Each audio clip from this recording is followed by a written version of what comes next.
Charlie, take two. Mark.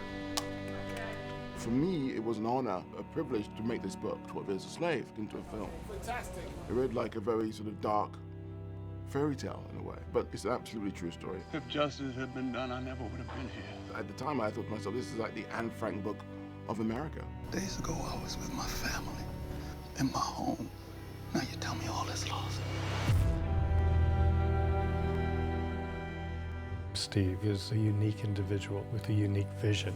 The whole scene's been about him from time one. He comes from the world of art, where there are no limitations. It's all about truth and bravery. He comes into feature filmmaking with none of the conventions and none of the restrictions that a lot of filmmakers feel imposed upon them. Steve both knows exactly the kinds of things that he wants, but at the same time is not beholden to any one idea or any one thought or any one particular way to do things. He has an absolutely open mind and is totally fearless when it comes to ideas, particularly visual ideas. Steve had a very clear vision about how certain things were supposed to be, and there were certain emotional elements that he knew he wanted. I wanted to tell a story about slavery. My ancestors were slaves. They're from the Caribbean, and I wanted to find an interesting angle into the narrative. I like the idea of it starting with someone who is a free man, dragged into slavery via kidnapping. My name is Solomon North. I'm a free man.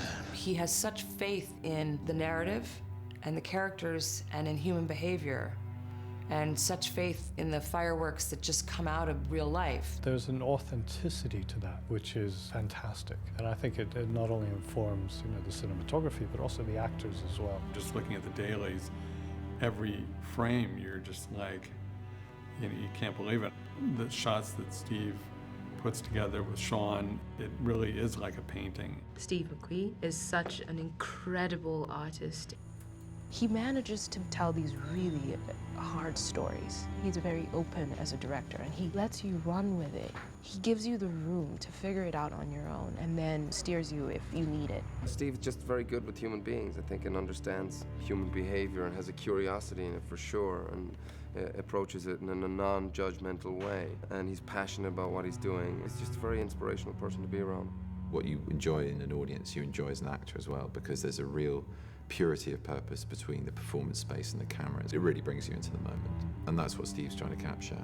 And often he allows things to breathe. It doesn't mean to say that it's ever slow, because it's not. There's a tension which is very, very carefully managed, and there are many examples where a shot is held long, and I believe it just gives the audience time to really feel things. I think shooting it that way, pointing out the complicity of the people around the situation, he charges you with complicity as well. Bear witness, for real. He doesn't want you to forget it.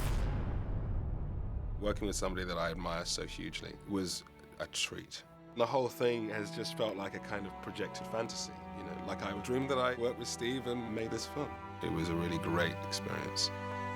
This is not an African-American film, this is an American story, and slavery is a part of the history of America. Well, I was a free man. I'm not a slave. I don't want to survive. I want to live.